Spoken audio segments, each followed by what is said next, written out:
So thank you for coming today. I'm Chris Carver, an Executive Director of ExpIoreMars.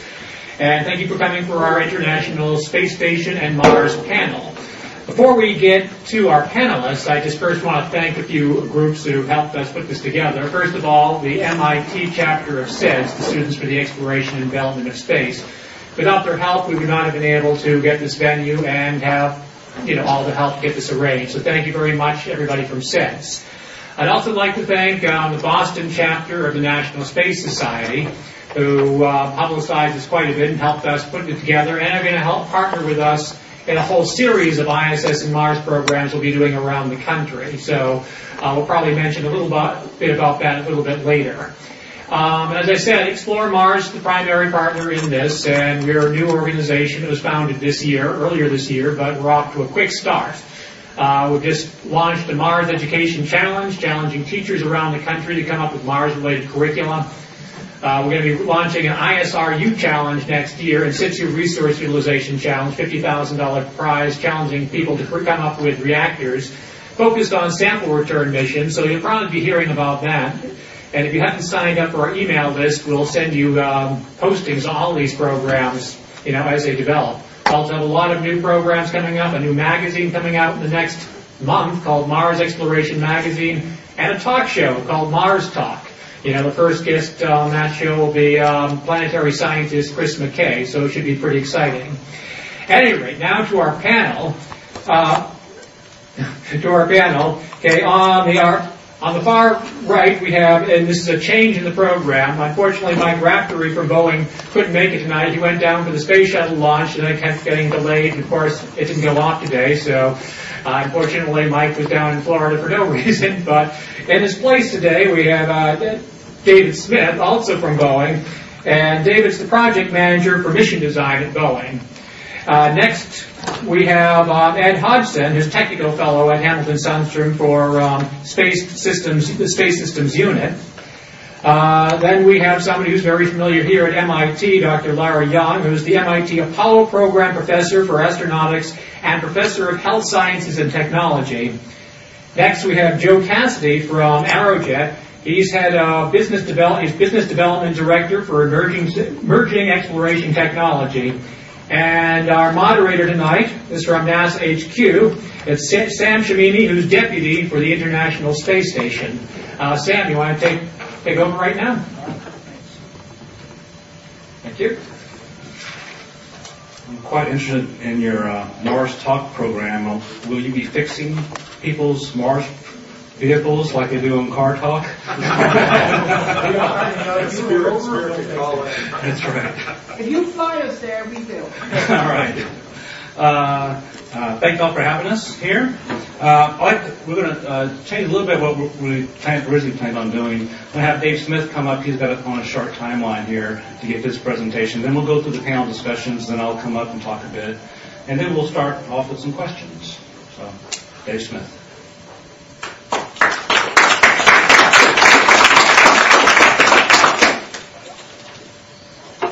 Well, good evening. Good to see all the young faces out there, being sort of older person myself.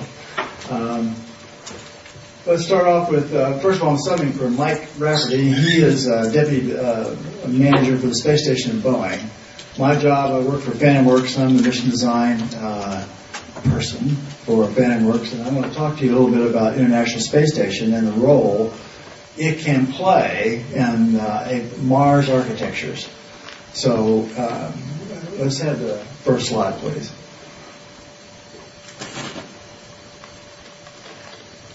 Well, maybe second slide. Mike tried to emphasize in this chart, that his architecture is talking about high camp. On the journey to try to get to the Everest, there's always a 20,000-foot high camp. And the space station can serve that purpose as a node. So you take your food provisions to high camp and then do logistics from there. There's a lot of technical advantages because of getting out of the Earth's gravity well, and it's a good place. He's going to try to state why that is. Next chart. So it's kind of a base camp rendezvous point, you can transfer stages, you can dock stages, and you can refurbish. And I'll go through an architecture and talk to you a little bit extraneously about some architectures that do just that and how they can be accommodated at the space station. Next chart. Well, I talked about the gravity well of the Earth, and so you see that we're down there 400 kilometers, and that's kind of the space station altitude. It's very highly inclined, about 51 degrees. GEO is out there at 36 kilometers, and you got a distance all the way out to L1, which is 323 kilometers, which is high energy orbit. The high energy orbit and L1 are good places to park for heliocentric space out of the heliocentric valley. So that's kind of the scale of things. Next chart. Now, you can see that you're deep in the gravity well around the Earth's surface. You climb up to LEO and you're already traveling 7,000 meters per second. And it's almost a plateau from there to GEO, which is 10,000 meters per second. That's near escape speed for the Earth. So you can see that getting up to a LEO altitude is a major camping place, is a major stopover place because you've gained that energy. And once you get up there, you don't want to come back down. You like to camp up there. So let's go to the next chart. This is just another scale, talks about energy, and we mentioned the speed is 70K, 10K, and 10.5 is L1. Next chart. Now, this point of the chart, being that International Space Station is international, there are many launch sites, and those launch sites tend to be two particular ones, Baikonur, and I can't pronounce the site in China, but they're high inclination sites. And the International Space Station being cooperative, there's a lot of international partners that have put a lot of investment into launch sites to ISS. So that's the point. Refueling to the space station will probably come from Wallops. That's also a high latitude. The next chart, please. So where should the parking orbit inclination be? Well, the point here is that it's down someplace around 28.5 degrees latitude. You're going to miss the cooperative international partners, which have invested sites at the higher latitudes. And so the point is that being a space station is at 51.6 degrees is a good place to accommodate the international community. You lose a little performance by not having it at the due east launch, but that penalty is about 8%. And I'll talk to you about what the penalty is making a plane change once you're in orbit around the highly inclined orbit. Next chart. So, if you do go up there at 51.6 and you decide you have to go down to a lower inclination, the plane change is roughly twice the orbital speed times the sine change in inclination. So it's a big penalty to go the other way. Anyway, so that's the point of that.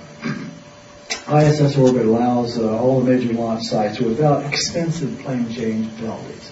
So you lose about 8% getting there, but once you're there, you've accommodated all the launch sites of the international partners. Next chart. Now, one of the architectures is a high camp architecture, which is high camp being an L1. So the architecture is to have a solar electric tug, and this tug wants to optimize out around 400 kilowatts. With that kind of thrust, you can make it up to L1 in about 10 months. So you can haul up your goods and like the Orion, the capsule, and the habitats, and the rest of the stack that you want to go to, say, Moon in this case, via a large tug. So Orion, lander, ascent, all are boosted to L1, and they rendezvous up there. Now, if you depart from the lunar surface from L1, then the L1 can act as a depot for refueling cryogenic fueling for the Altair lander. It was Altair before the program got canceled. I don't know what they would call it now. Anyway, the crew transfers to Orion and returns to Earth after that. So the idea is to have a tug that has a high ISP. ISPs being a measure of how efficient the engine's using the fuel. The thing about it is that the thrust is very low, but you use that to tug stuff up to L1. Send the crew up there chemically or another way to make sure you get to the down radiation belts. Rendezvous, and then go to the moon and come back and use the high camp as a staging point and a refueling depot. That's the idea. You would leave a 30 kilowatt tug at L1 for power to operate the high camp facility. So that's sort of the architecture as a waypoint at L1 to the moon. Next chart. Now, this is an idea that's been around for a long time called semi-cyclers. And what that means is, what you would do is the crew would transfer to Mars, and they'd probably go there with on a low thrust, could be a piloted low thrust vehicle. And by the way, it optimizes out about 400 or 500 kilowatts. You can go there faster with 1 megawatt, but about 500 kilowatts will do it.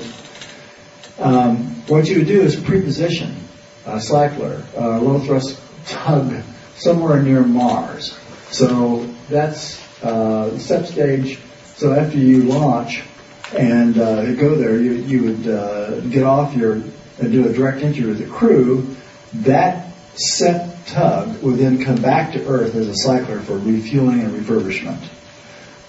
Their return vehicle, after being stationed at Mars, they would use that to come back home. So you sort of cycle. You don't take the same thing back as you went. And the reason for that is that you don't have to spend the time with the deceleration of the set tug coming into Mars. That's very slow, low thrust. So you can have a high flyby speed, get off, do your entry.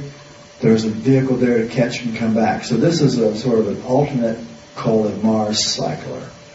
That architecture actually been proposed by several a long time ago. Turns out that JPL, my old colleagues out there, have talked about that through the HEF Committee number 2. Boeing has, I led a study at Boeing to look at the implementation of that, and it looks like it'll work. There's some technical difficulties that we're studying right now. Okay, that's about it. Semi-cycler doesn't have a crew on the return. It alternates being refueled, and I think that's the end of the talk, right? All right. Any questions?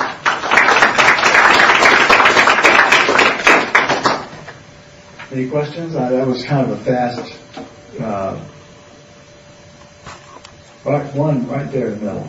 I'm wondering if there's been analysis of looking at the departure point as LEO versus L1. LEO is, once you're down a gravity well at LEO, your speed is so low that you tend to want to get up close to escape speed. High energy orbits, L1, so that you can give it a bump from 10.5 kilometers a second to escape the Earth. So you'd rather be, and one trick is that, using a lunar backflip. And what that means is you'd be in a high energy orbit, you would, in a climb to the moon, you'd use a lunar swing by to drop your periapsis down to 200 kilometers. Rendezvous with that orbit from the space station. Now you're going really fast. It's a high speed rendezvous. But the kick from there to get a heliocentric C3 energy up to 18 is small. So you want to get that speed so that your delta V really counts. If you're down at LEO, you're way down at 7 kilometers a second. That's a 3 kilometer per second jump. So it's really an energy management situation.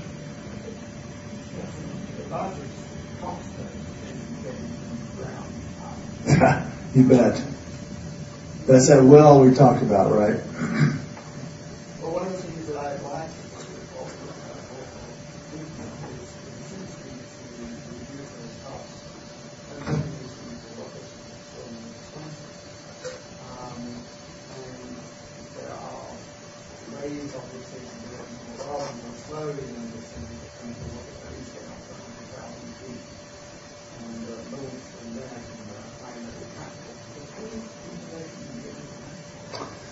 We used to, a long time ago, we had aircraft. We used to launch rockets from it, you know, and it tended to be small rockets, but we did it.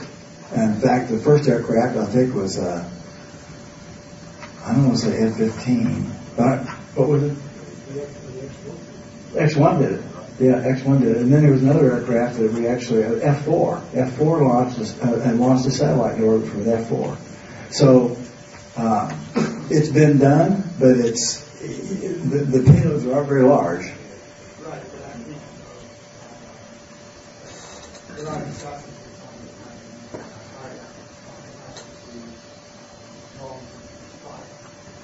Aircraft? Yeah, I like aircraft.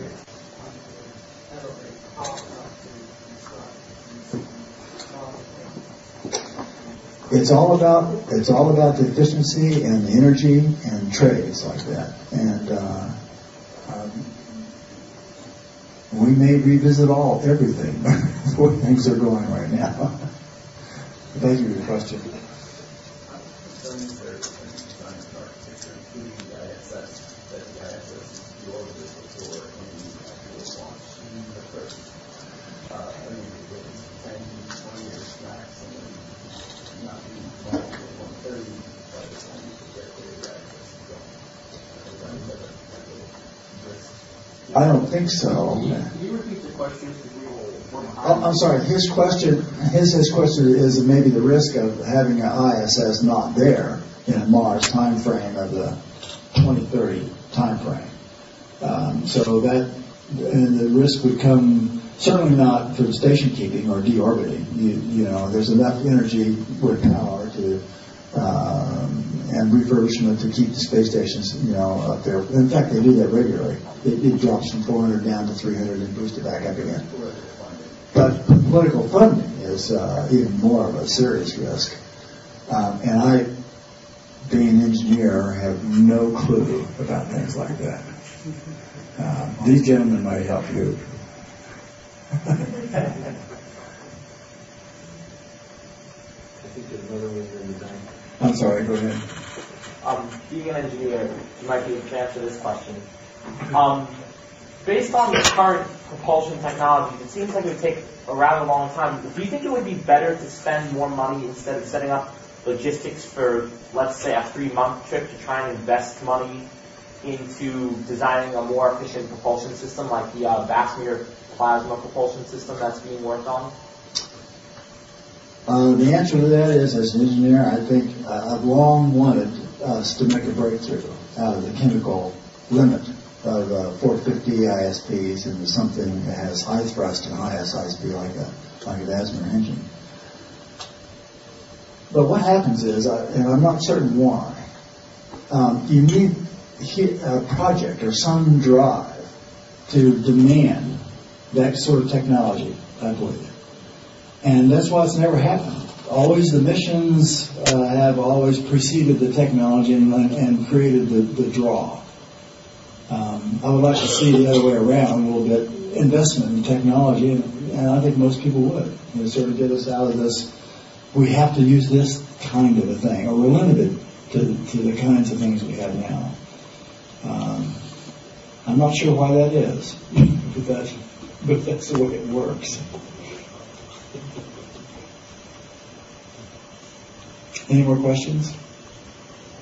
Yeah, I have learned that for a human transfer, it's sufficient to save the energy so leaving the Earth beyond the direction of its movement. But the ISS is in front, and you're only going to shipping points. Would you wait for it to precess before showing up, or is it okay that?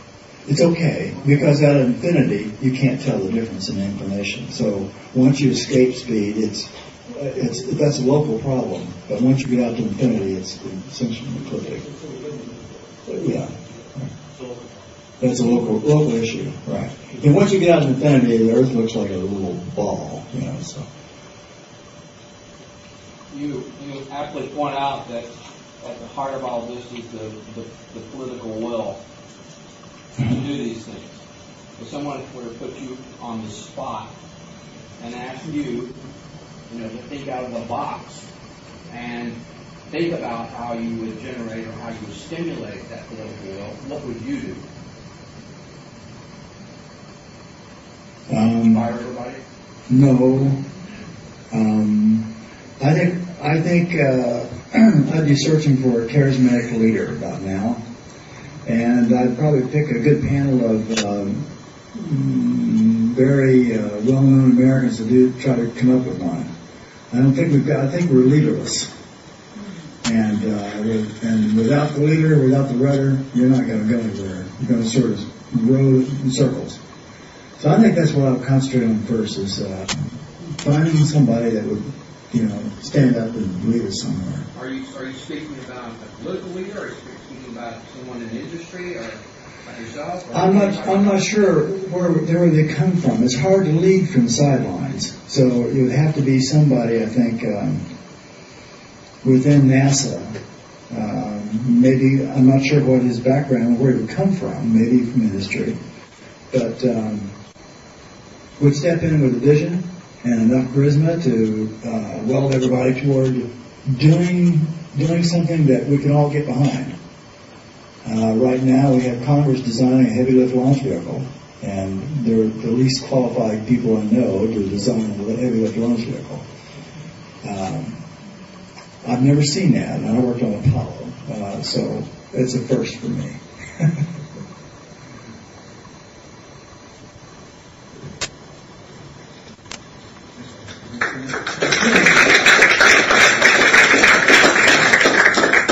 I'd like Ed Hodgins to come up from Hamilton Sunstrand. For the remainder of the speakers, let's hold the questions to the end. We need an exception for Dave because he's got to leave here in a few minutes. Thank you.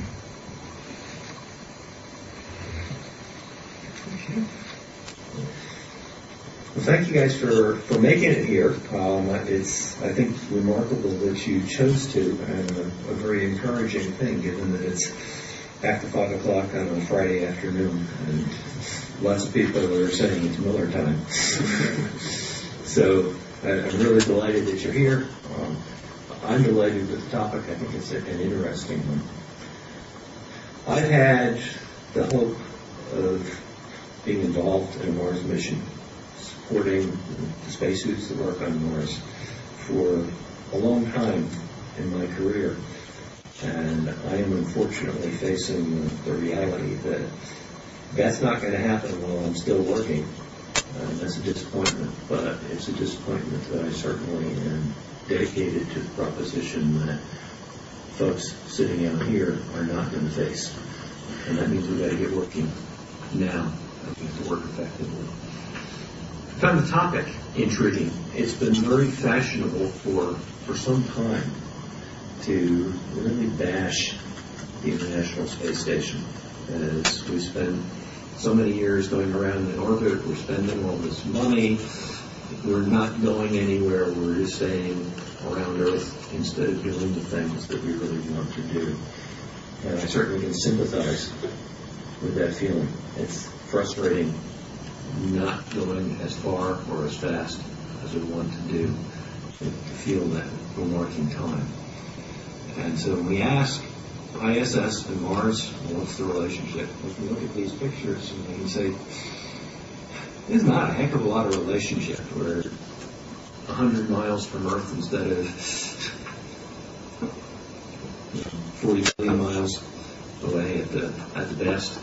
We're operating in a circular orbit in microgravity inside the Magellan belts instead of exploring another world out there in the dust and among the rocks.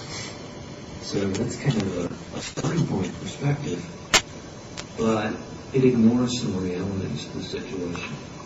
If we look at any of those Mars missions that we've defined right now and that we can see within our grasp, if we're not going to wait for 30 years, 40 years, to ensure the propulsion technology to develop a really powerful nuclear reactor that can provide the power to drive those advanced electronic propulsion technologies, then we're looking at a reality that says for any of those missions that we're defining, somewhere between 30% if we take the aggressive posture of a long-stay mission on Mars, and 95% of the time in that mission, if we take a short-stay mission to Mars and try and make the task a little easier in some ways, is spent in something that looks an awful lot like that space station environment.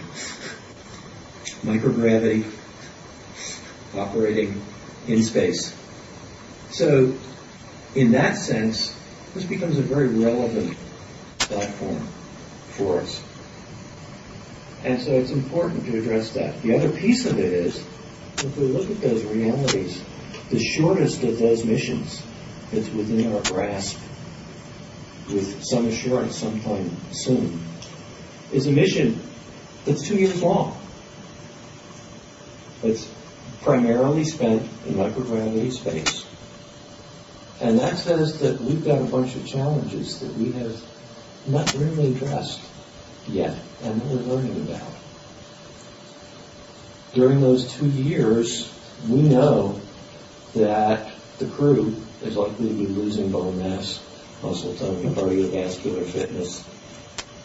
We've done enough to develop some sense of countermeasures, some understanding of the problem, and an awful lot of that has been developed in our recent experience on the space station.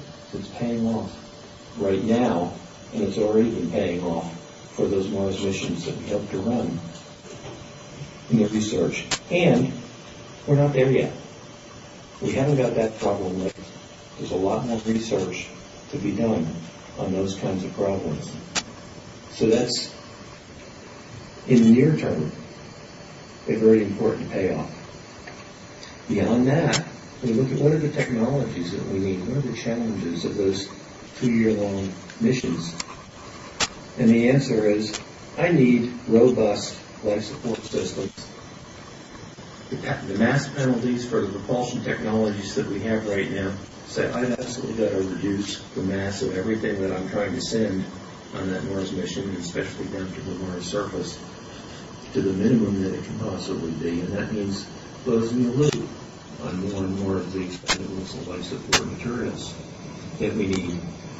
We've got a pretty good handle on a lot of those technologies now, largely because we've been investing in programs like the space station, where they count, not quite as much as they will count, but they count a lot. And we've been running those technologies on that platform. So it is paying off now in maturing those technologies, and it provides us a very good infrastructure that exists for taking the next steps in taking technologies out there that aren't ready for prime time yet, where we have a laboratory that provides us a lot of the correct environments to answer those questions. So, go to the next slide. My answer is not ISS and Mars, but ISS and Mars. It's paying off already. It's paying off in skills and operational techniques that we will need to run those missions. You just heard some discussion about a model for the mission that doesn't say I'm going to make big boosters on the Earth and I'm going to launch them and I'm going to go to Mars. So I'm trying to build complex systems in space. Well, we've learned a heck of a lot about building those complex systems in space on ISS, and we have a lot more that we have the opportunity to learn that will enable those kinds of mission models. We have a lot of questions that remain about the crew, human mission tolerance, our readiness for that.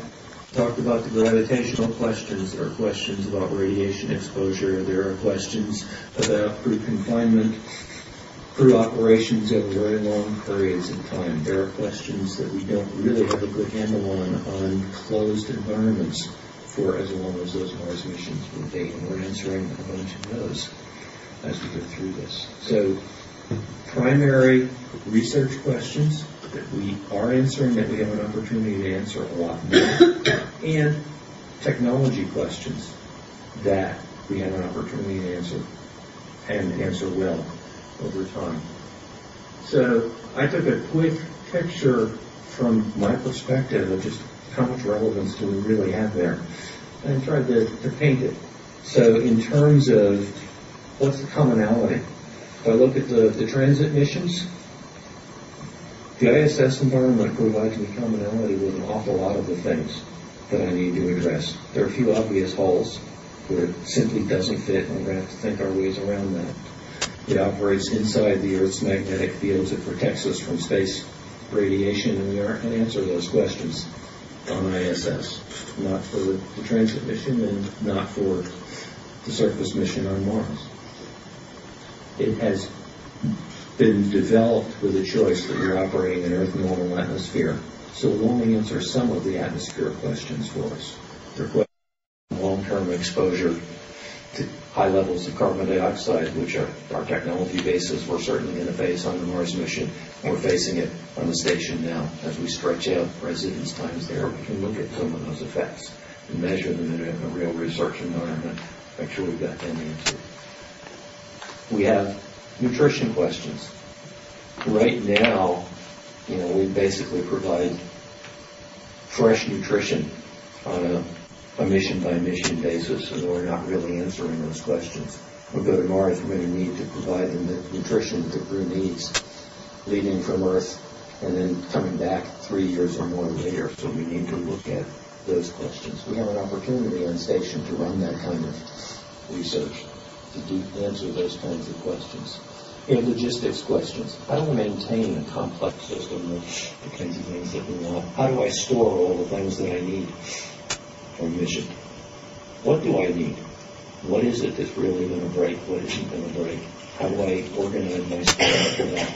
We have opportunities to learn all of those things as we operate on station over the next 20 years.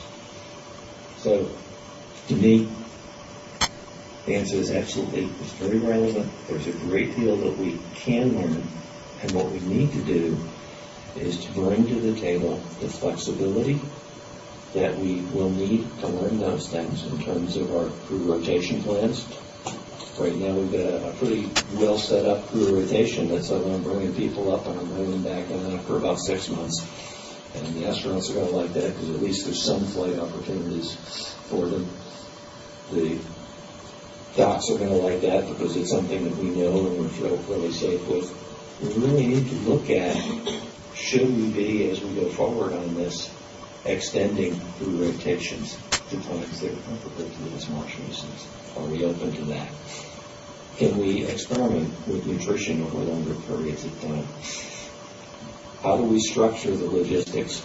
How do we increase the flexibility with which we can test life support systems? I've been involved very recently in a study that's turning into a flight experiment for a carbon dioxide removal system on the station. And I know some of the issues that we get into trying to operate an air-breathing payload on the station. We need to be able to do those things more effectively, so we need to work towards that. And we need to answer the elephant in the room as this shuttle goes away of all of these things. We're going to learn a heck of a lot more if we can bring things back and study them on Earth, and we've just given away an awful lot of our down mass. So we need to work really hard as we go forward, working with our international partners, the commercial folks, and everybody, to make sure we've got a transportation architecture that's going to let us get the payloads up that we need and bring back the materials, the samples that we need to learn all that stuff, as opposed to trying to learn it all with a pretty limited crew on station.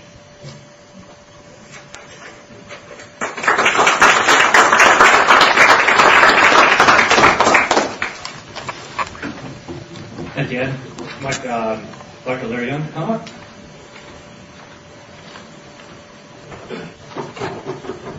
Well, for those of you who are not local, welcome to MIT.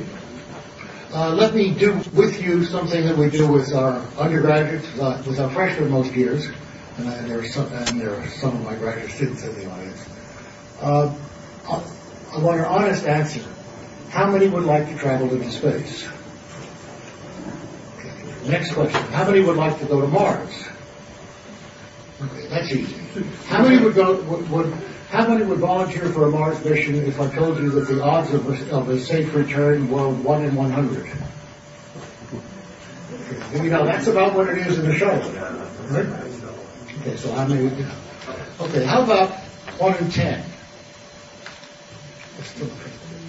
Okay. You said the odds against? No, the odds.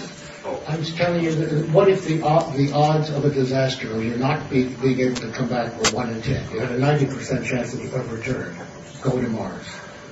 Okay? Half? 50%? Still. Anyone would still go if it was lower? The question that we get very often is either how old are you, or Professor, would I be the first? Okay? So there is something about exploration that continues to turn us on. Next slide, please.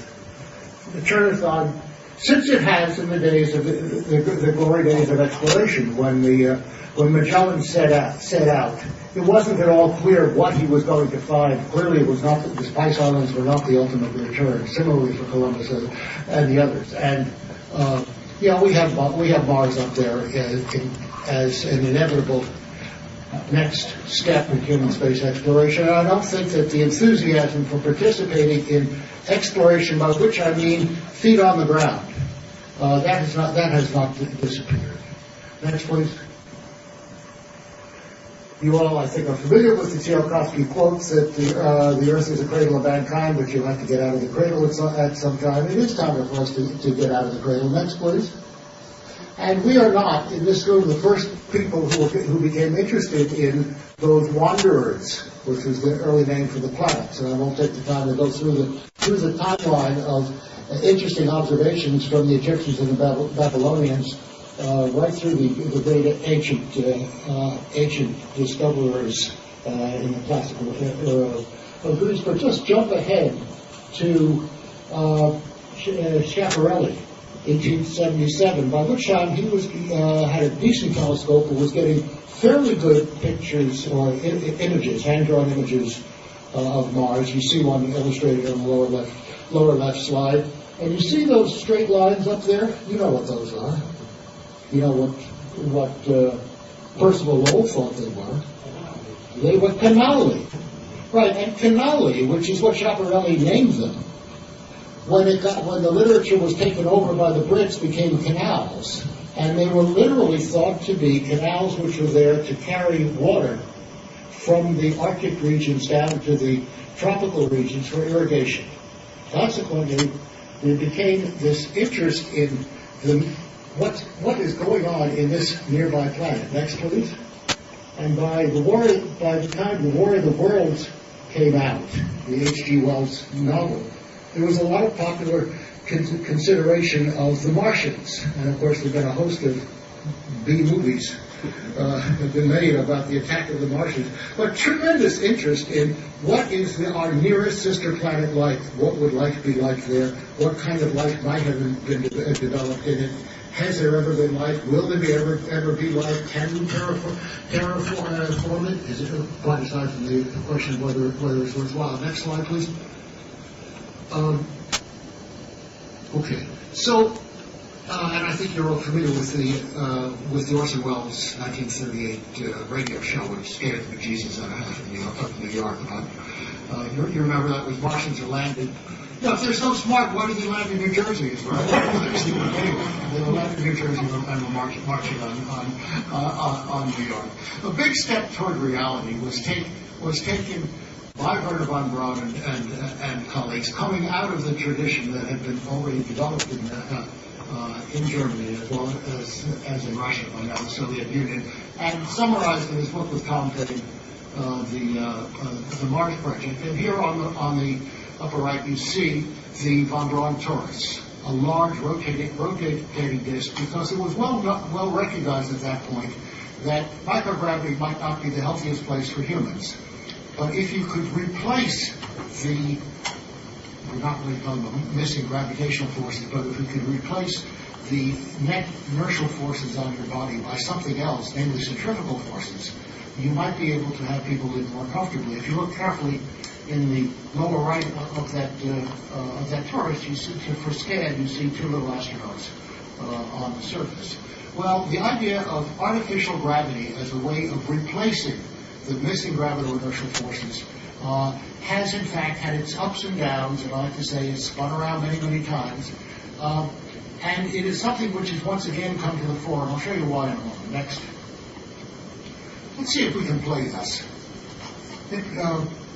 I'm not sure whether I'm trying to transfer computers, but if you go and hit play, will the movie play? I guess not. You're going to have to go to the theaters or rent 2001: A Space Odyssey, where, of course, Arthur Clarke and the movie directors, that was... I just blocked on the yes, and Kubrick had in fact managed to solve the artificial gravity problem, at least on film.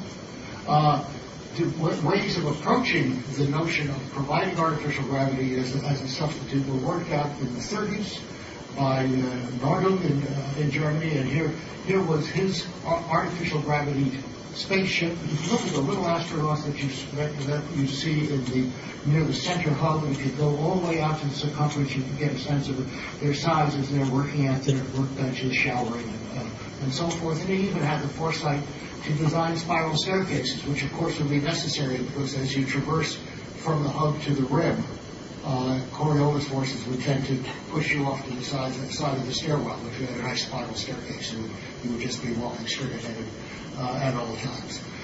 Okay, so let's go to the next please. What have we learned, and what do we still have to learn? I've been quoted in a number of places with this artificial gravity as an idea whose time has come around and around and around. This is the artificial gravity device right here at MIT. A couple hundred meters from here. In my opinion, we will never launch the Von Braun Taurus. Never's a long time. Am I a Mars enthusiast? Well, just come out to the parking lot with me, and the car whose license plate says to Mars is my car. Yeah, I'm a Mars enthusiast. But I do believe that one of the stumbling blocks, almost as serious as the political and financial one, is the human protection one.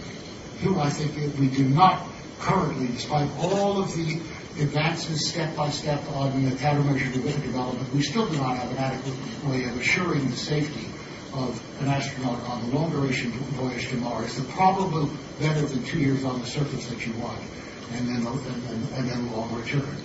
Artificial gravity deals with the cause rather than treating each one of the individual symptoms. And if we can make do with a short radius artificial gravity, next please. If we can make do with an artificial gravity device small enough that it can be placed inside the spacecraft on its way to Mars for these long missions. Next please. Then we can have a chance of dealing with all of these well-known litany of deconditioning symptoms: bones, muscle, cardiovascular, neurovestibular, and so on. Next, we know that the ones that are being used now, despite all the hype that is given to the advanced treadmill on station and some of the bisphosphonate use, we really don't have an adequate answer at this time for dealing with long-duration deconditioning, and some of the more exotic uses of lower body negative pressure. This is a somewhat old slide of the Russian Chibis suit. They're not working. They really are not working, and none of you will be advised to go and sign up for a Mars trip wearing one of these things. Next, please.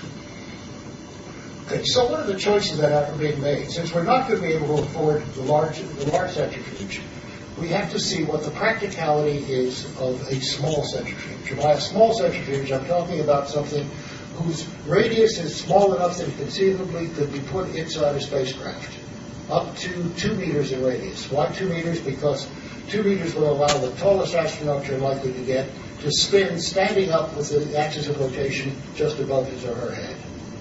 Okay? Does it require 2 meters in radius? No. In fact, I'm currently involved in a project in which we hope to get a demonstration human centrifuge built on the station within the logistics module, and it might have a radius as small as 128 centimeters. So it means you wouldn't be standing up, you would be squatting and bicycling in more or less the way that we see this guy here. So what are the things that we need to know before we can say, aha, Yeah, that guy at MIT was right way back there in 2010. He was right. Artificial gravity will work. First, this is to overcome the problems of Coriolis forces and cross-coupling every time you make a head while rotating.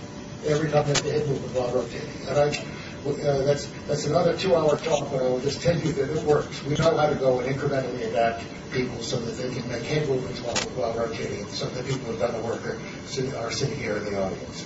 Second question, is it effective?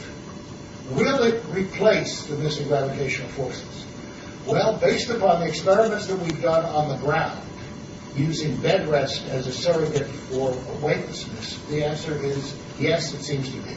Certainly for cardiovascular, certainly for muscle, and we haven't done them long enough to be able to prove it for bone. So it looks good.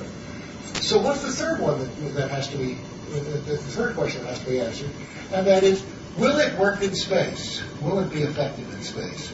And there is, unfortunately, no way to find out other than putting humans on a centrifuge in space. The space station is there beckoning us. We will have space available on the space station, at least at first, within the logistics module. There is a design being considered now. I'm on a team with the ESA and JAXA scientists trying to look into the feasibility of assembling a human-powered centrifuge on the space station, and we may be able to get the answer to it. With that, I think we can all raise our hands and say, I'll go to Mars because it's going to be safe and it's going to be an integrated venture. Thank you.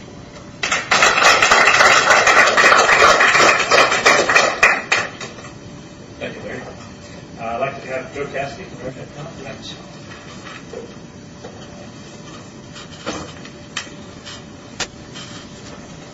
Good evening.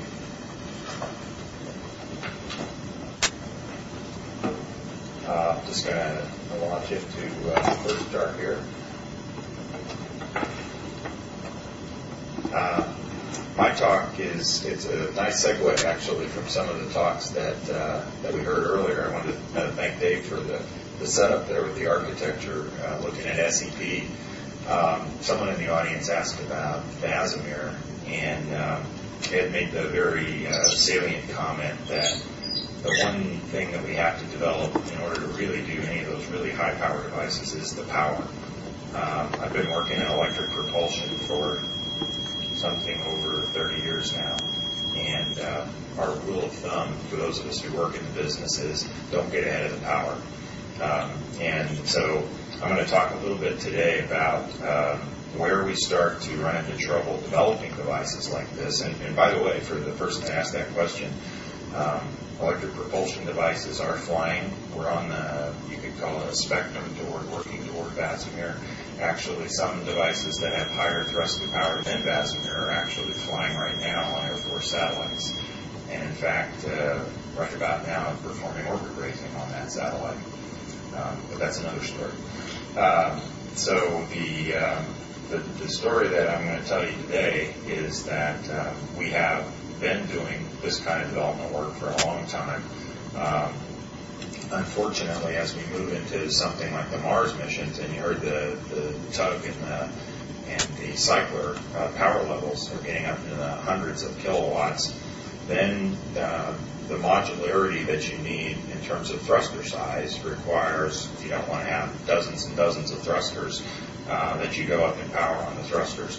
And to do the testing on the ground, we're pretty adequate up to a thruster size of several kilowatts, even probably up to as much as 50 kilowatts. But once you get about beyond that, then you start to run into some limitations. And the picture I show here is actually an LFA, Lorentz force accelerator, being tested in a vacuum chamber down at Princeton at about 100 kilowatts, limited in duration by both the thermal dissipation and vacuum.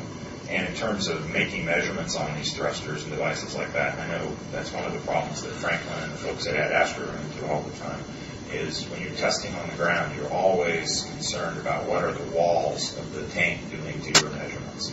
And as you go higher and higher power on these thrusters, that becomes a bigger and bigger problem. Most of these thrusters employ interactions of electric and magnetic fields. And this particular tank in Princeton is actually fiberglass to avoid some of those problems. But as you run into higher and higher power levels, you can see the plume on that device is radiating a lot of energy. So you're limited in the duration you can run.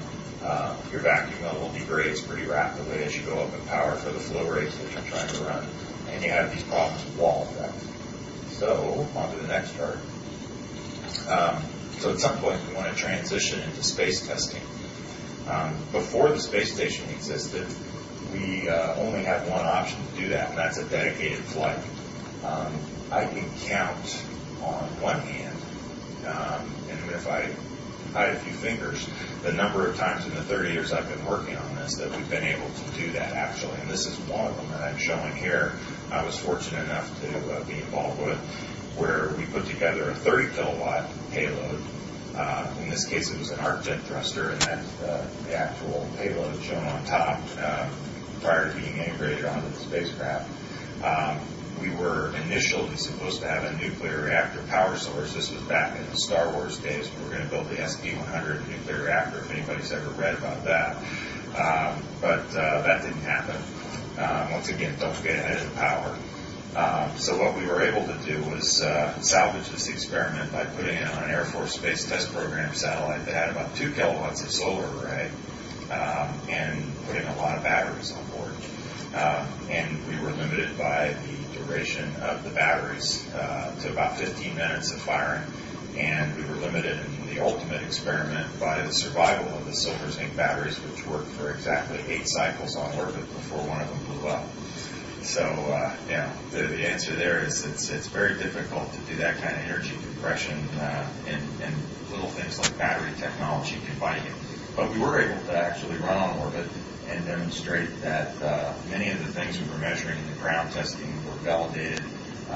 We didn't see radical differences, and that's actually one of the things that we were able to do on this one was actually put a CCD camera on board and take an image of the plume in space, which is something that those of us who work in the rocket business don't usually get a chance to see very often.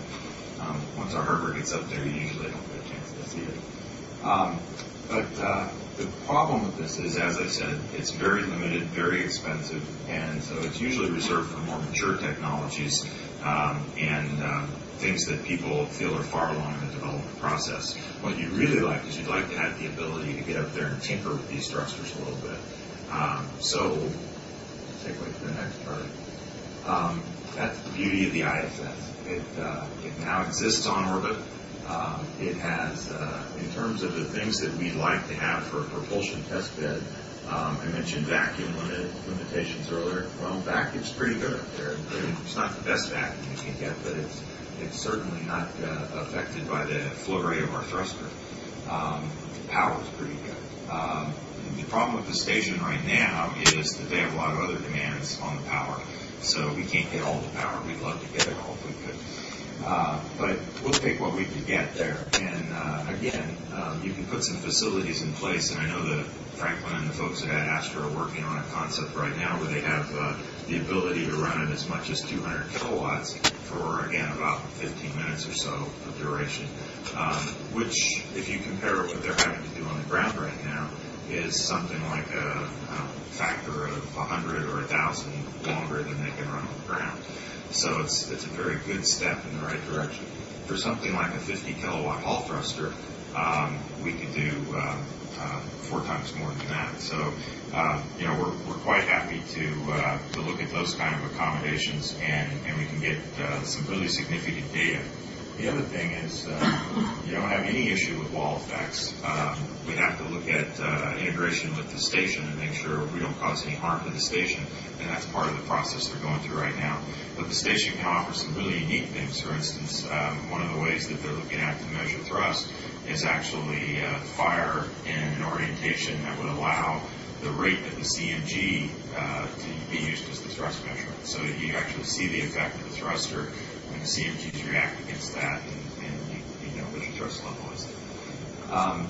And then on board the station, the other thing is, as you build up these pallets and take them up, hopefully you get that down mass opportunity, and we can actually bring these things back and look at them. but we can also put a wealth of plasma diagnostics, Langer probes, things like that, and measure, again, in a facility where we don't have any kind of wall interactions to worry about.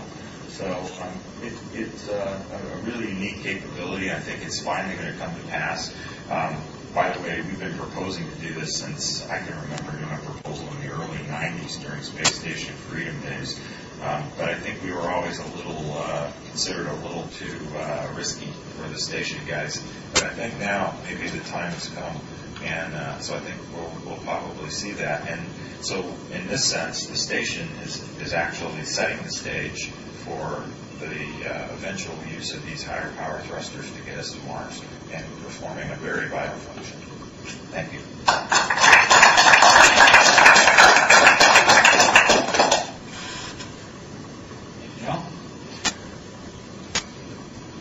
I've been with the Space Station program now for about 25 years, and I've seen all kinds of programs come in and out of NASA from the inside, actually mostly from the bottoms up.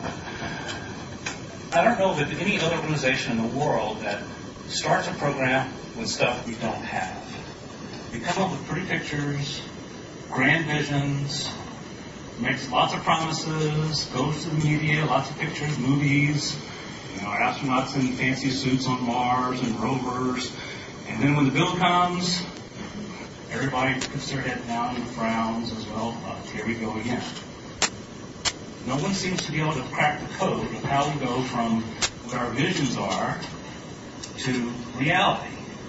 And I can tell you, like many people here on this panel can tell you, space is dirty work. You have to start from the bottom and then build your way up. There is no such thing as a simple solution. Von Braun thought you could take a pill to go to Mars. All the radiation effects would be gone. He thought you'd send hundreds of tourists. Well, that hadn't turned out.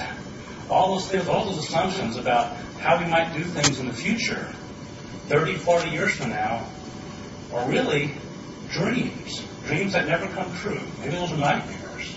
Because no one knows where technology or capabilities or society or politics will take you.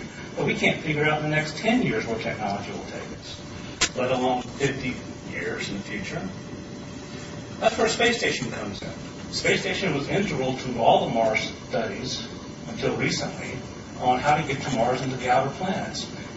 All the studies that are done both here in the United States and in Russia and other places counted on some kind of facility to learn, to build, to execute, to operate. And Station today, though not perfect by a long shot, and I can tell you a lot of stories about how it's not perfect and how we got there was not perfect. Dave was talking about how Congress was legislating how we build a heavy lift vehicle. Well, Congress legislated how we're going to build a space station. They also legislated how we built a shuttle. And to some effect, they legislated how we built Apollo to some extent.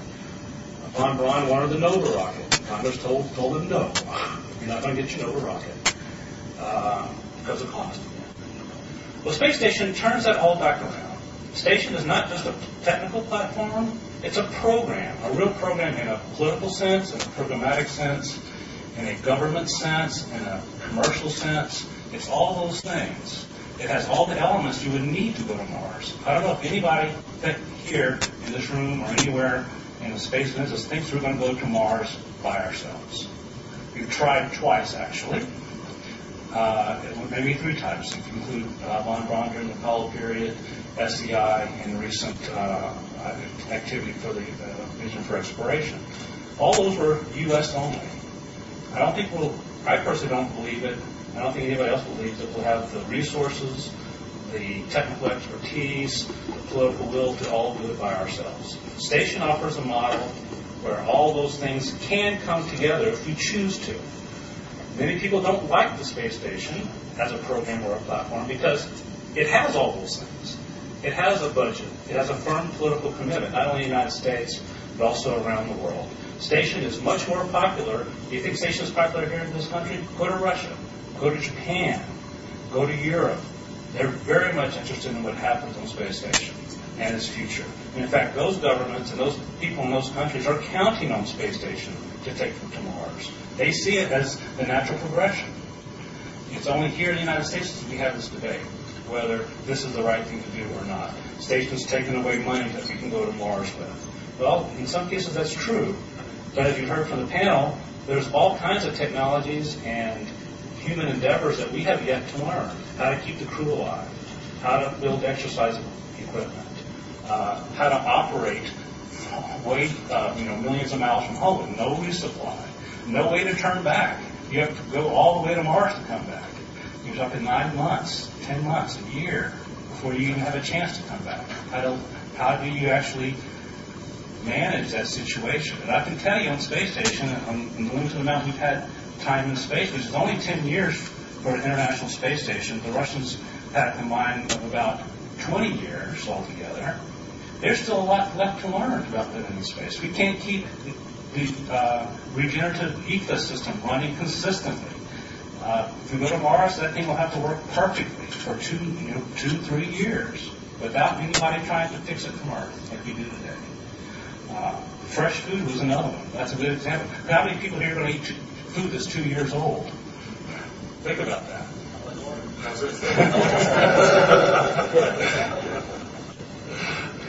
Maybe that's what they're selling at McDonald's. I don't know.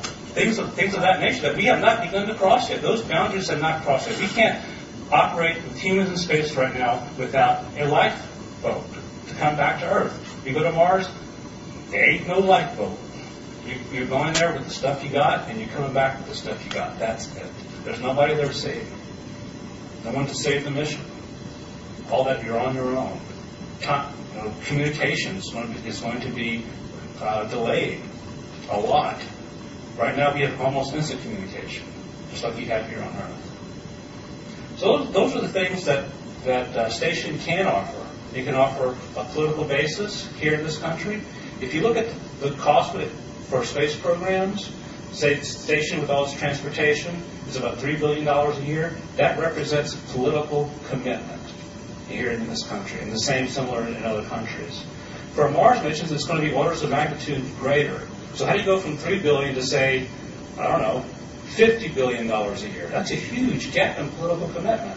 It's just not there to make that big of a leap.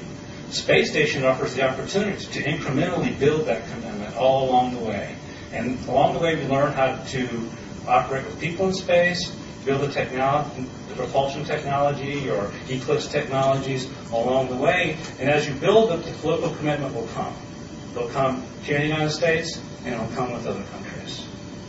So that's all I have. And any other panel members like to add anything else at this point? All right.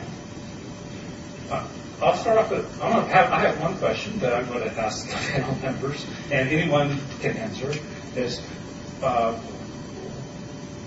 what do you think is the biggest challenge, biggest technical challenge to go from where we are today in space, in human space technology, to getting to Mars?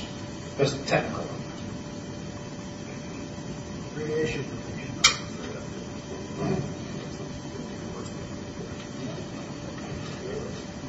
And my answer was radiation protection. And now, how would you propose we solve that particular problem? There's the human radiation protection, and there's the electronics and avionics protection.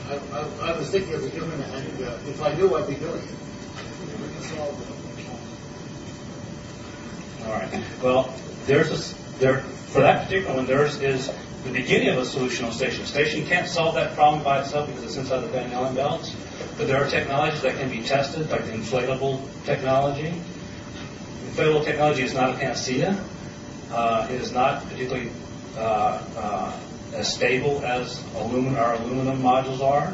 There's issues with microbial growth on the inside because it's fabric instead of metal. So all kind of things that need to be overcome that can be at least started on space station. Eventually, you need to get these habitats outside the Van Allen belts to solve those problems. Eventually, at some point. Yeah, I guess I'd like to suggest that, as you alluded to, changing your material base away from metals towards more hydrogen-rich materials is a move in the right direction. But ultimately, the solution to the radiation problem, by all the physics we know right now, boils down to throwing mass at it. And in that sense, it may very well push us in the direction of the mission architectures that we discussed here, where we're attack assembling that mass in orbit, because it becomes increasingly impractical to simply plan on launching something that's large enough to provide the kind of shield for that level mission. The other thing is that we do still have tremendous unknowns in just how severe the radiation problem is. We don't have the exposure rates to the rates and the kinds of radiation we're talking about.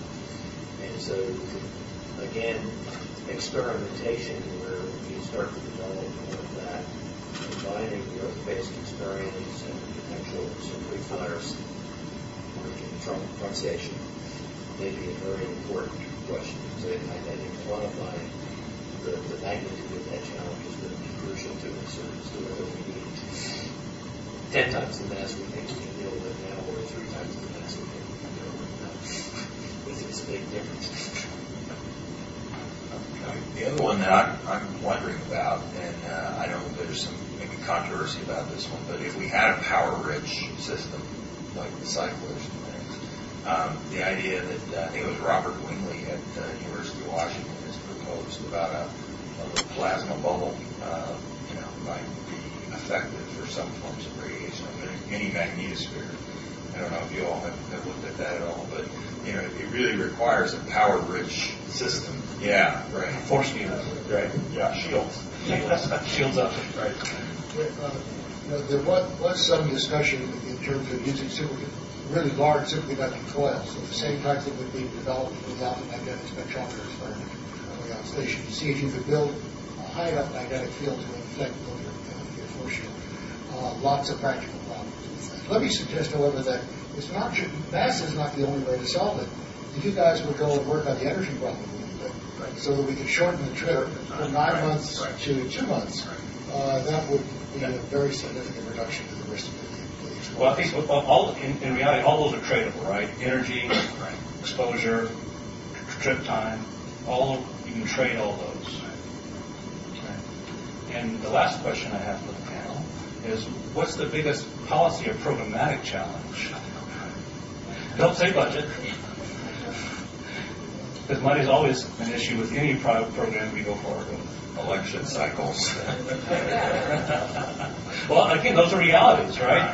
But realities are reality. We have elections every year, 2 years in this country. We elect a new president every 4 years, right? So, okay, I will suggest that the biggest challenge is the one that we have always faced, which is overcoming our arrogant bias to quick results and facing the reality that there is long-term sustained research that needs to happen, and somehow we have to have the will to not pull all of the funding out of that research to deal with the crisis of the day.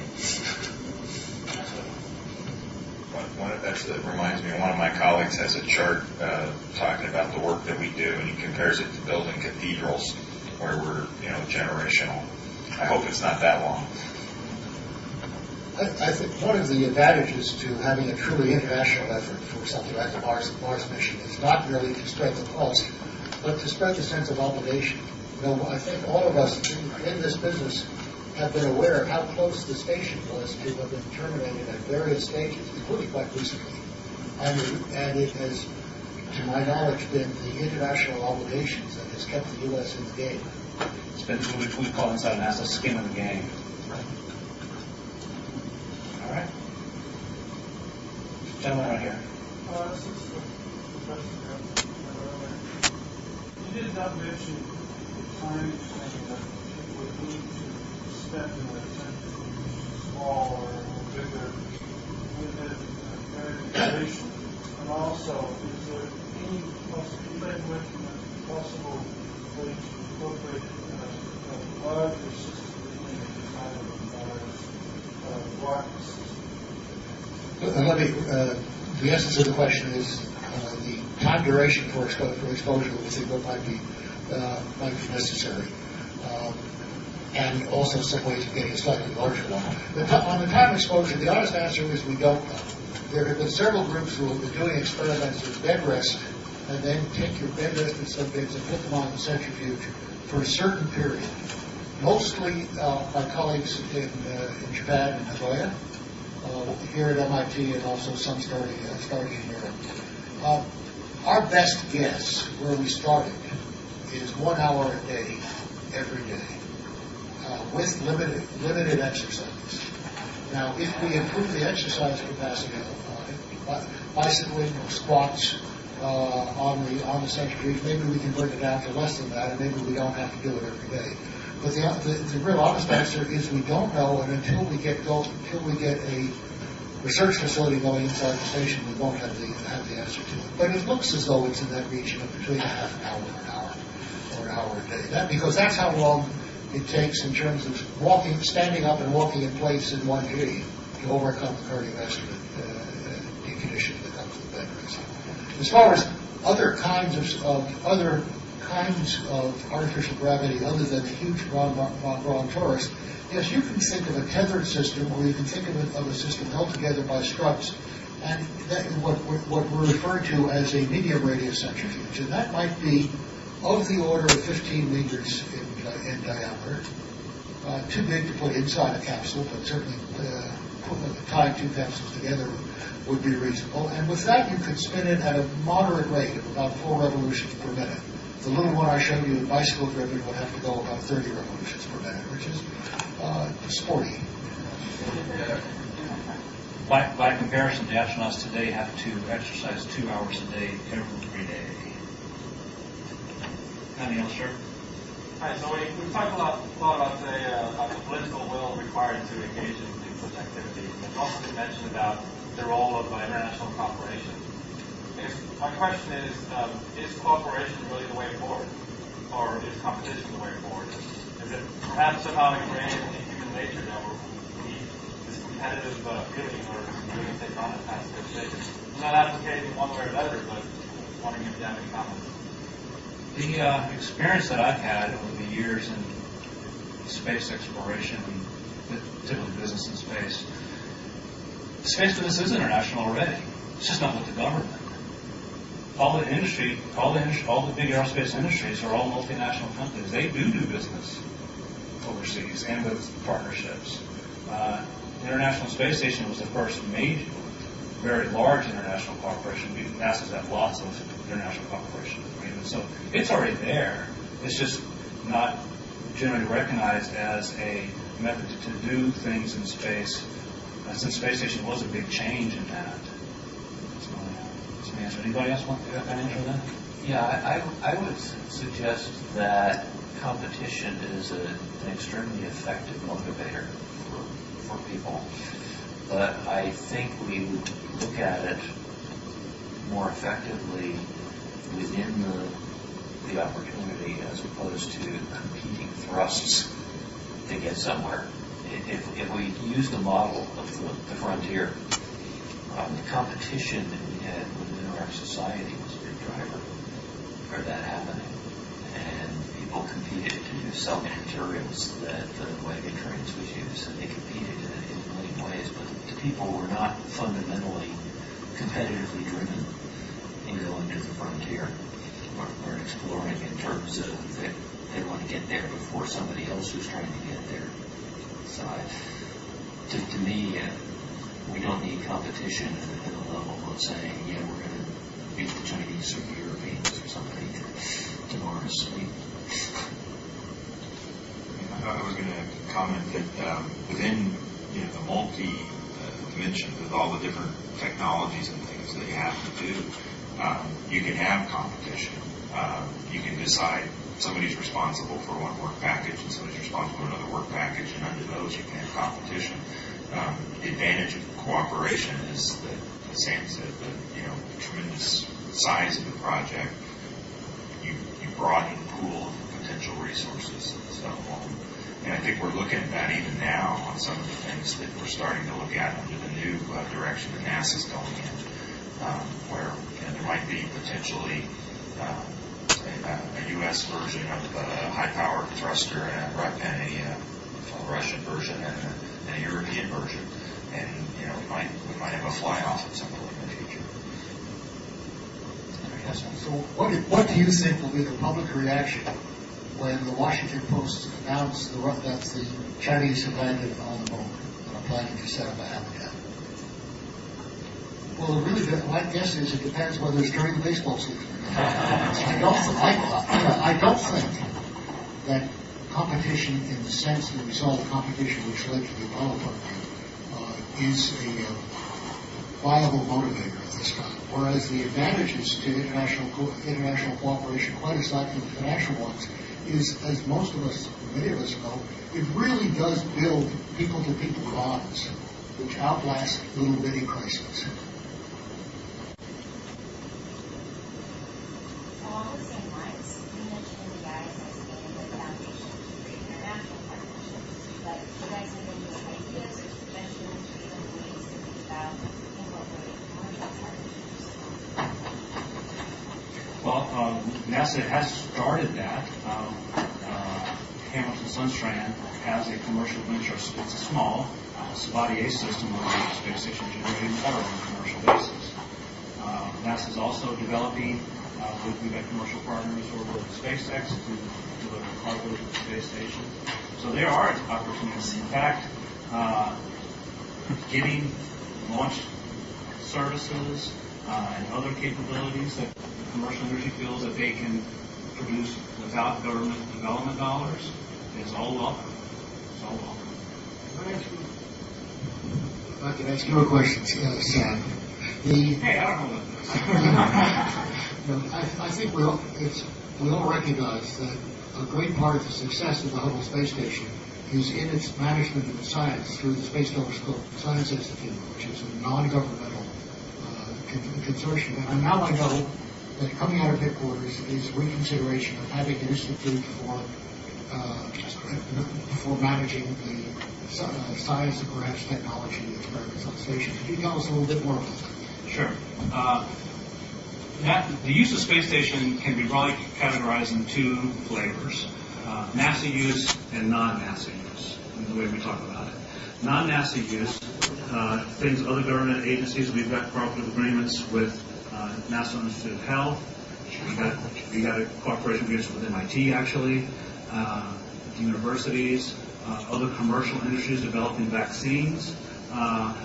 That we are now going to create an organization to essentially manage, if you will, for NASA and to get customers, commercial customers, academic customers, whoever, other government agencies, to manage the non-NASA use of space station.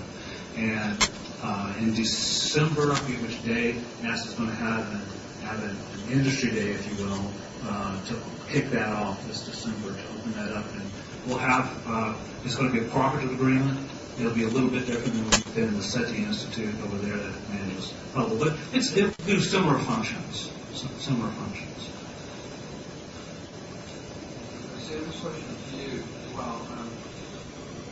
What you said a while ago, and I'm sure you're right about it, but is that there is a large dichotomy between the opinions of the relevance of the space station to Mars, ultimate Mars mission between basically the U.S. and everywhere else. If that's so, that should be something that a social science study can be done. Has that been done? Has anybody ever looked at why there's this dichotomy? Because if we knew that, it seems to me that might have some relevance to how an organization like ExpIoreMars might actually try to go at grassroots education, those kind of things. Has anybody ever studied that? Not to my knowledge. Why not? Chris? Public opinion polls and NASA conducts public opinion polls all the time. There's been lots of research in this country. It has not been compared to other countries. I don't have a clear answer on why that has not been done. Would that give you any guidance? I don't know. I think it has to do with my personal feeling. I'll just give you my personal feeling on this. American culture is always looking for what's new and better. And station, shuttle, Hubble, go down the list, even though they do great things, people are always asking what's next. And we always want to move forward. We want to throw away what we've had and then start from new.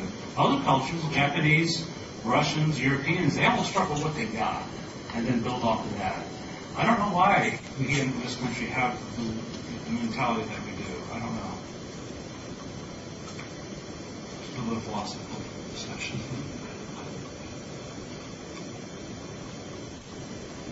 I'm a little nervous about that control mission as a station.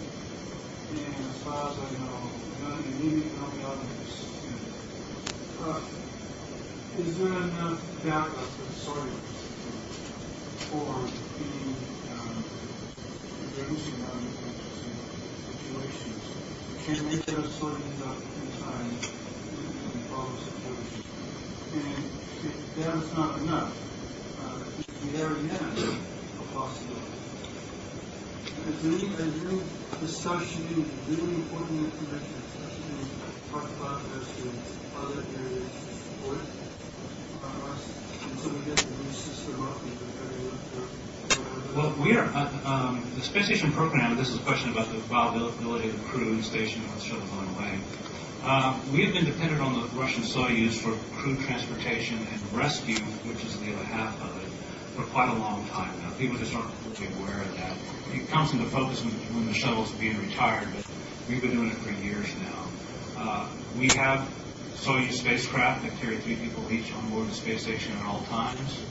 If for some reason the Soyuz is grounded, we have procedures and plans in place to keep the crew on orbit for quite some time until the Soyuz can be flown again. Their record is about 1 to 2 years after a severe accident, just recently.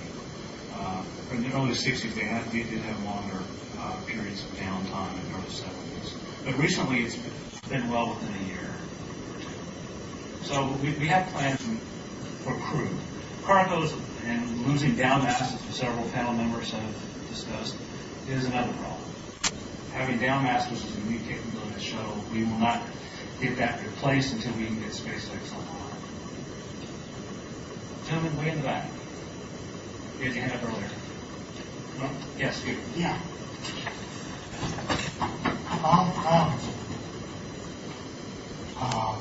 We discussed the spinning around vessels. But if you have engines which are powerful enough, and you just go 1G one way, then 1G is the other way. Larry? It's Professor Angelo. No, the physics of it is that if you remember just the basic kinematic equations, distance equals 1/2 times acceleration times the square of time. If acceleration is 1G, you don't need very much time to you have gone a long way and really exceeded the speed of the trajectory of light. It's not a practical solution, right? Nor do we currently have the thrust system, which would giving us the 1G. My hope is for the advanced technology using electric propulsion, which would give lower levels of thrust for a long period of time. Not 1G to overcome the microgravity problems of the astronauts, but to get you there in a short period. One of the world's experts is sitting one row ahead of you, Professor Martinez Sanchez. They keep waiting for him to tell us that we're ready to put electric propulsion on a Mars mission. Yeah, but if it's correctly possible to push 1G, would it be flying to Mars very short time? I don't know. You mean going to Mars by 1G, would it be a short travel time? Would go around like 1 week? That I don't know. I've never done calculations. I haven't run the number. The transit time would be quite short, though, and we wouldn't be talking about deconditioning and bone loss for that mission.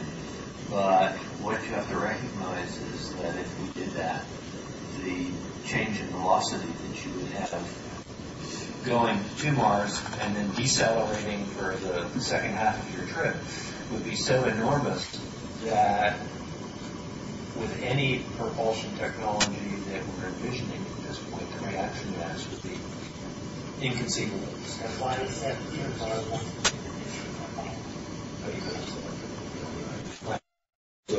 2000. It's still, Question over here? Ed, this goes to you. I really like the concept of using ISS as a Mars mission analog facility or site, because it's a more correct environment and we have gravity that we can't find elsewhere. Have you ever thought about how we might persuade not only change the mission focus? In other words, you mentioned putting in longer-term missions, doing nutrition missions and things like that, but actually providing the ISS architecture to make it more relevant to a Mars analog mission. ISS itself, revising, changing the walls, doors, etc. Okay, I haven't thought about that. I'm not sure that, from my understanding of the problems, that a fundamental change in architecture would be required in any sense. I think we face the same basic challenges and stressors in terms of the architecture of the operating environment for the crew, by and large. I think we would have to take a number of steps yet in terms of additional loop closures and some new technologies in the life support arena. We would be looking to upgrade the experiment that's being flown up there right now with the red mill so that we could do more work operationally in terms of human-robotic interaction as we address that. But it's an interesting question as far as the architecture, and there you're really talking about habitability expertise that I'm not into that much as to what changes would really be required.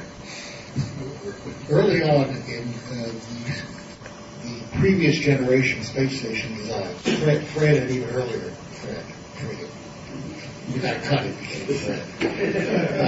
Fred and earlier, the user panels, of which I was a member, were talking about having small co-orbiting satellites that would co-orbit with the station, some of which were unmanned, some of which could have a crew on them, which would have the advantage of being sort of close to the mothership, if you will.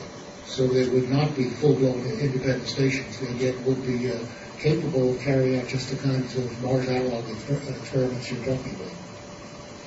I haven't heard mention of that in decades. We are starting to now talk about the CubeSats and some of our plans. There's a question in front.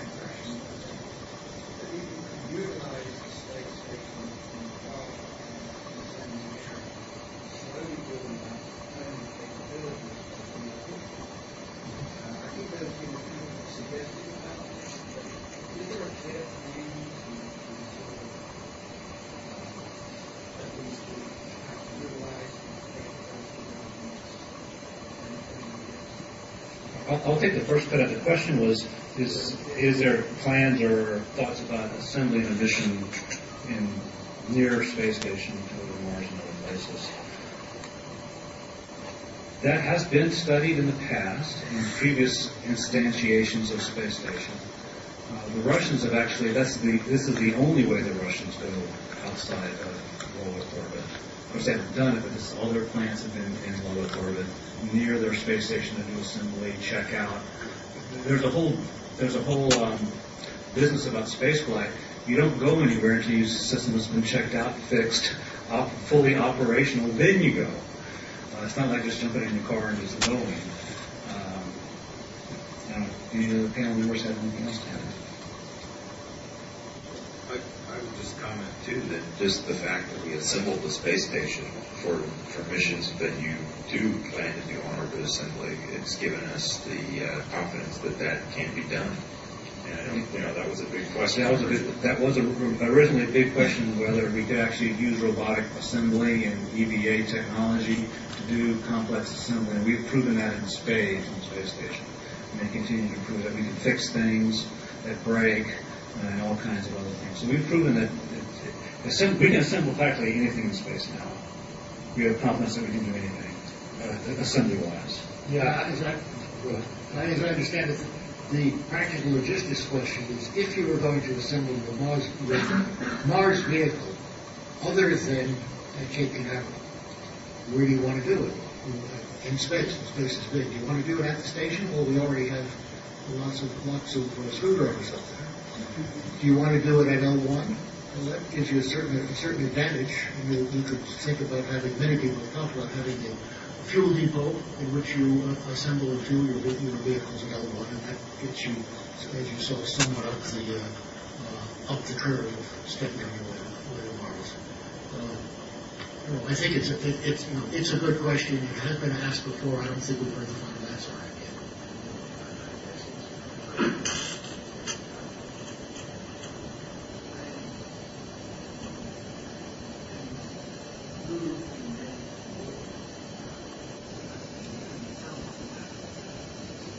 There's no concerted effort in this country. I'll just say that. Question?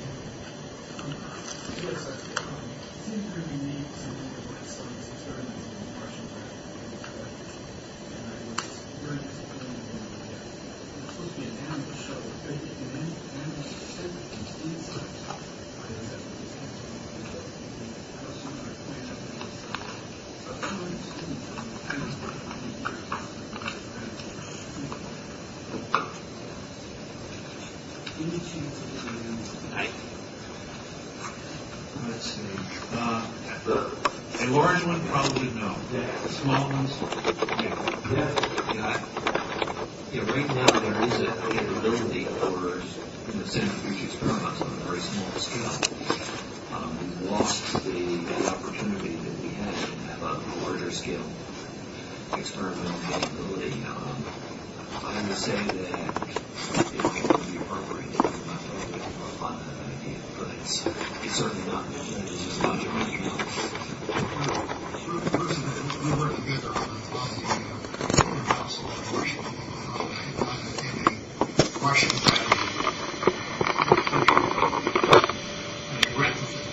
the council has voted the whole centrifuge combination. So I understand it's city of Japan. The practical issue is if our community were to go to the people in Sam's office and say, okay, what can you give us that will allow us to make a breakthrough in the area of artificial gravity? And they come back and ask, as it's happened, well, do you want a human centrifuge or do you want an animal centrifuge? Our community is split, but it tends to fall heavily against centrifuge. We have to show the practicality of this before we continue the basic research, which is not our usual pattern.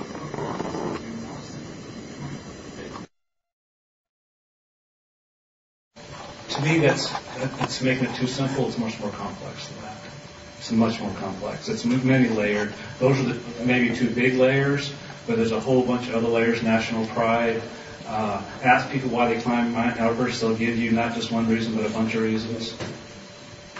I saw John Grunsfeld speak about that recently, and he made a good point that if you look back at the history of exploration, there's always been a science component to it.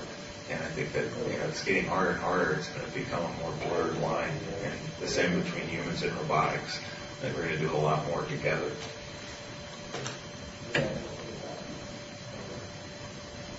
I've been reading Jackie from Mars on and off lately, and I forget the other saying that she delves in one of the early chapters concerning the problems with space sickness. There's still a lot of people work and investigation being done on trying to help or eliminate some of those issues and to really come up with some possible ways to minimize it.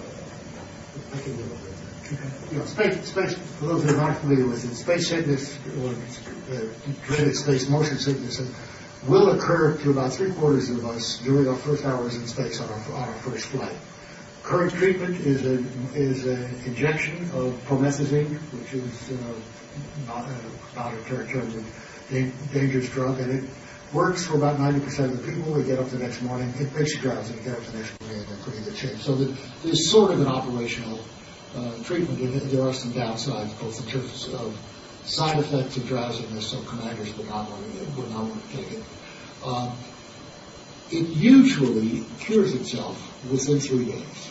So we might say, well, it's similar to sleep sickness. It's like getting into a boat in Boston Harbor to go to Bermuda and being hit with a storm the first night out.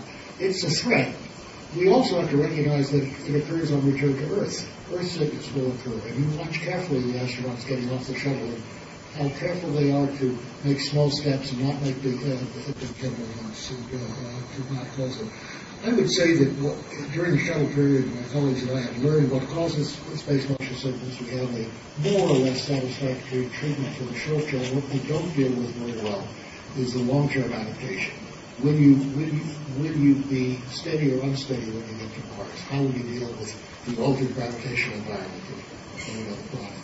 Those are still open questions, and they affect as much posture control, locomotion, as they do the segment of the space sickness that's referred to in that book.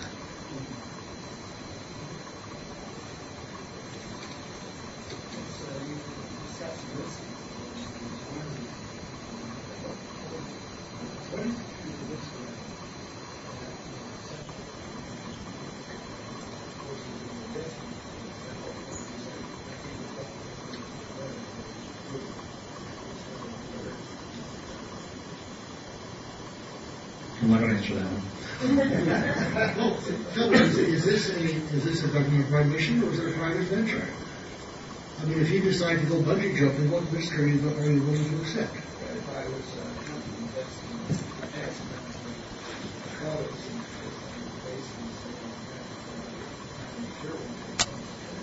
No, I'm deliberate. I'm staying away from trying to give you a number, but I would maintain that this very much gets into the question of who's taking the risk and who's paying for it. You know what the risk is upon the Everest now. I mean, that's 25%. Yeah, it's pretty low. People are willing to take it, and I don't think anyone is saying that we should regulate and not permit Everest expeditions.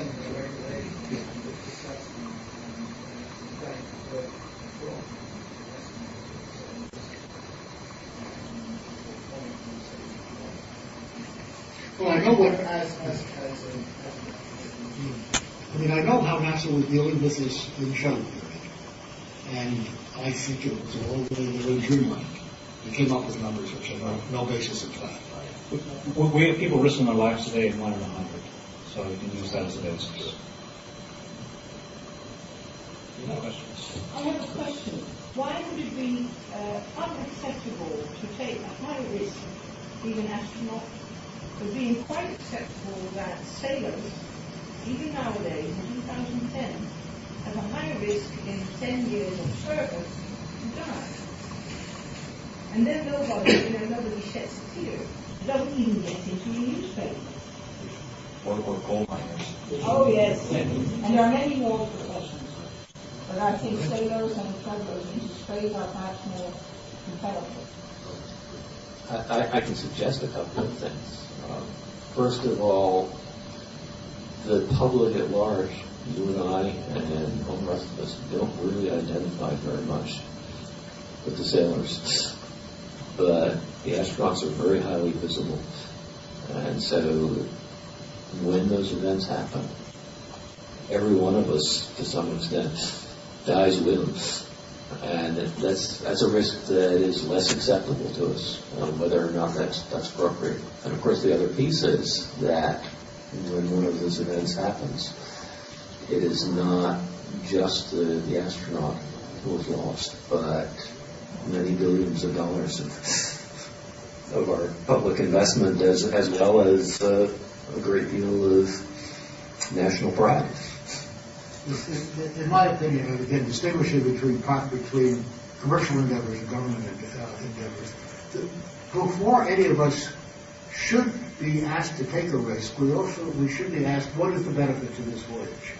If it's merely to get your picture taken floating in space, then I might say to a friend of mine, hey, dummy, it's not worth the chance of killing yourself. You've got a nice family to come back to here. If, on the other hand, there are some tangible benefit, scientific, technical, economic, or otherwise.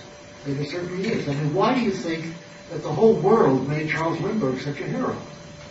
In fact, it was clear to many people at that time that by flying solo across the Atlantic, he was opening the way to major commercial air travel and taking it out of the non-story days. That's worth it. I think we need to keep that in mind when we talk about assessing risks for space mission.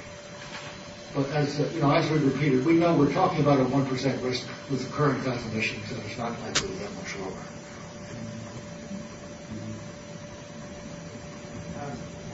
George, you know I'm a scientist, but I'm not a space scientist, so I can answer a really stupid question. Okay? If magically all of a sudden there was a sufficiently massive asteroid parked sufficiently high above the Earth so it wasn't a threat to the Earth, and you could core that asteroid and make it habitable, what would it take in you? How much power would it take to utilize that core and show it in any direction you want to do like it tomorrow? Would it be doable, or is that just fantasy? It's probably in the realm of fantasy. People are looking now at, because asteroids are of interest to NASA now, people are looking at 5-meter class, maybe 10-meter class asteroids, and even those get into the several hundred metric ton range. So you have to look at power levels of at least half a megawatt or a megawatt to start having reasonable acceleration on those.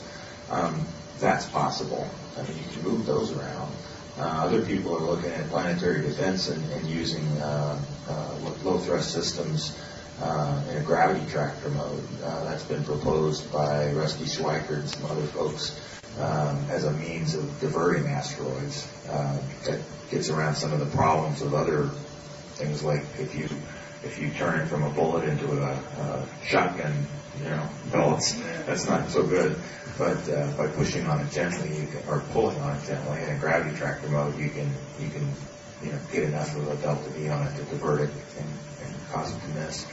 But when you start to look at something that would be the size that you'd need to core it out and use it. Now, I was talking up here earlier about there's a nicely placed one up around that probably started out as an asteroid called Phobos, and it's in orbit around Mars already, and it's a lot easier to get to the Mars orbit than it is down to the surface initially. So, that's a possibility. And the follow-up then to that is if the mass of the asteroid is problematic, would it be possible to cluster them? I mean, could you take a lot of small junk, basically a whole lot of small asteroids, and somehow cluster them in a way that they would provide the mass for radiation, etc., etc.? I think that would be very problematic, just because they don't all come with anything close to the same velocities. So if you were going to try to cluster them, you would have to basically adjust the velocity of all the ones to some common velocity, and you burn up an awful lot of fuel and energy trying to do that. So I think you're better off to find something that's there and try and hollow it out than you are to do that. And another possibility, if that's where you're going, Steve, is now that we know there's a lot of water on the moon, maybe you can just go and set up a system that's efficient for getting the raw material off the moon and put it someplace like L1. And I don't know, the water's pretty good shielding, right? So it's all about not having to bring all that matter from the surface of Earth, I think, would be ultimately an answer to that problem of the only way we have to fight it right now is mass. I want to give one comment to what you said, Steve. One use for Phobos or an asteroid might be send a space station to, say, Mars orbit, and a fuel cell, in this fuel tanks cluster around the habitat for radiation shielding. When you get there and get into fuel tanks, take the regular from Phobos and pack in fuel tanks for radiation shielding in sending the asteroid. But I think you're better off disassembling the expert and using the products.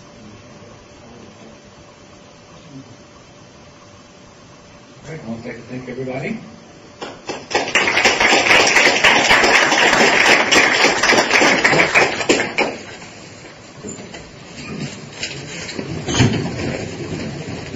Thank you, everybody.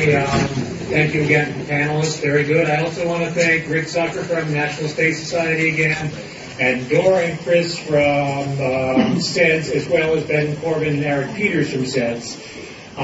We're going to be doing larger panels like this around the country, as I mentioned. We're going to do probably a 2-day event in Washington, D.C. in early March, with lots of panels and speakers and a lot of the international partners on hand as well as a panel discussion at the International Space Development Conference in Huntsville in May. And just one other item, there's a rumor you'll find an awful lot of Mars and ISS people at the bar at Legal Seafoods in about half an hour if you want to join us. Thank you.